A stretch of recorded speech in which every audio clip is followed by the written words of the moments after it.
In today's video, we will be discussing an interesting concept that will change the way you perceive reality. The concept is simple yet profound. Only consciousness exists as reality.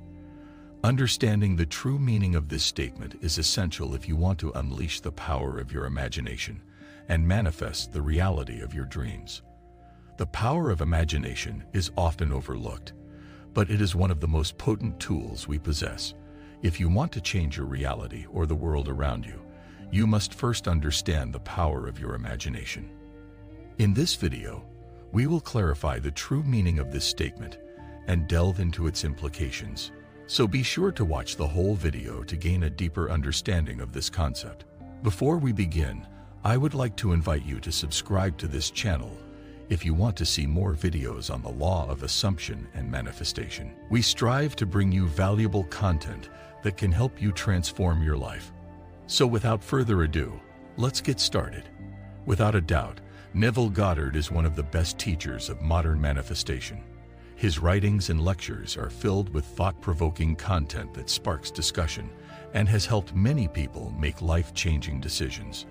When you hear the statement that only consciousness exists as reality, you are reminded of your power and the energy you have created via your ideas and imagination. The things we see around us have no purpose or worth if there is no imagination or thought. This is because everything comes from one's imagination. If there was no imagination, nothing would happen, and nothing would have an occurrence.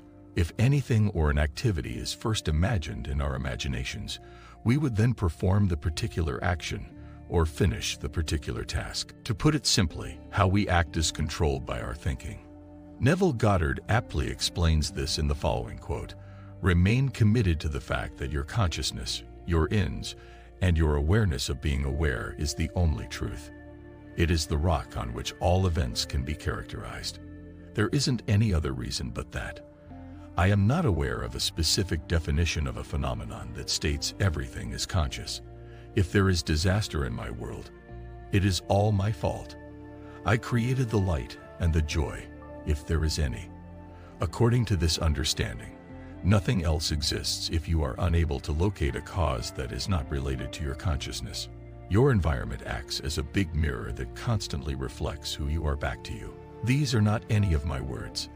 These amazing statements were made by the men who made the discovery that consciousness is the sole reality. Beyond yourself, your impact on the universe is interconnected with and affects the world around you. Your environment, as well as each other, everything else, and the things you interact with all have an effect. You may appear to be blocked off from other people or things that are found elsewhere, but in reality, everything around you is tied to you. Everything in this world includes you.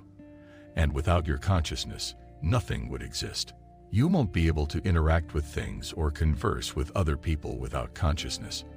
To put it another way, if your consciousness didn't exist, neither would things or people. If you're unsure of what I'm saying or have any doubts, think about quantum physics. Each atom, according to quantum theory, has subatomic waves of probability that, when observed, collapse and become quantum particles. Quantum physics shows that what appears to be solid and objectively real is not merely what is observed that seems to acquire shape, but rather that form is dependent upon that observation. As human beings, we are all unique individuals with our own thoughts, beliefs, and experiences. However, one thing that we all have in common is consciousness. Being aware of our surroundings and ourselves is what makes us different from other creatures on this planet. Without consciousness, the world as we know it wouldn't exist. We are the world, and the world is us. It's important to be aware of both our body and mind. When we focus on our present state, it becomes easier to understand this concept. Although it may seem that our body and thoughts are all we have, we are not limited by them. Through consciousness, we become aware of ourselves and our surroundings. It's this consciousness that allows us to think, imagine, and create. Our minds are more powerful than our physical bodies, and we have the capacity to transcend them. We have the ability to teach our minds to concentrate on what we want to achieve in life, to discipline and educate our bodies to pay attention to what we want. We can summon anything we want to experience with our consciousness, even if it means having an out-of-body experience to access something more spiritual. Neville Goddard and many of his students have gone through similar circumstances, and it's important to pay attention to them in order to bring these sensations into our awareness. Man is a slave to time, and it's easy to lose faith in ourselves when we adopt a state of awareness that is not currently visible to the world. We must remember that there is no past, present, or future in our view. Reality just exists in the here and now. Life is only the present moment. We experience the illusion of the past and future, but we are living in the present because we are here right now. Creation is complete. Everything has already been created. Therefore, all we need to do is choose what we want to experience, receive, or experience. If we want to manifest something, we must consciously arrive at that condition. If we don't possess something, we have not yet arrived at the point where we will. Therefore, if we want to manifest a particular object, we must consciously enter a condition of owning it. We must be persistent in such a circumstance. Our objective will be achieved after we execute that step. However, if we are persistent in wanting to have it realized, our desire won't manifest. We must imagine it in our thoughts and assume it as a given before trying to manifest it in the third-dimensional world. After that, we must incorporate it into our awareness and consciousness. We must be conscious of our desire and maintain a condition that is consistent with it. It's simple and easy to do. We can experience the state in which our goal has been fulfilled by just changing our state of mind. This is what is meant when someone says consciousness is the sole reality. Our desire is already genuine and present, and there is no need for us to worry about it. When the time is right, we will realize it is there, but we must be persistent and instill it in our thoughts if we want it to materialize, as consciousness alone constitutes reality. Blake viewed the inner world as being just as real as the outer world of waking life. He saw his dreams and visions as representing the true nature of reality. Blake believed that everything can be reduced to the foundation of our own consciousness.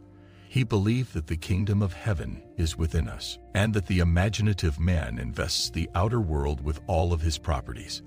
The reality we see in the external world is only a proof of the absolute reality of the inner world of our imagination, which is hard to dissolve. It can be interpreted that the world we experience is not necessarily a reflection of objective reality, but rather a subjective interpretation of it. Our observations are not passive recordings of an external world, but rather active constructions of it, influenced by our beliefs, expectations, and prior experiences. This highlights the important role our minds play in shaping our understanding of the world around us. When a person realizes that their world is their own mental activity made visible, they may want to reshape the world in the image of their ideal. However, it is not so easy to incarnate their ideal. In that moment, when they cease to conform to external discipline, they must impose upon themselves a far more rigorous discipline, the self-discipline upon which the realization of their ideal depends. Imagination is not entirely free to move at will without any rules to constrain it. In fact, the contrary is true. Imagination travels according to habit. Man has a choice, but it chooses according to habit. Awake or asleep, man's imagination is constrained to follow certain definite patterns. It is this benumbing influence of habit that man must change. If he does not, his dreams will fade under the paralysis of custom. To realize his ideal, man must first change the pattern which his imagination has followed. Habitual thought is indicative of character. If one desires to bring about changes in the external world, it is not sufficient to merely express those desires through words and actions. It is equally important to ensure that one's inner speech and actions align with those external expressions of desire.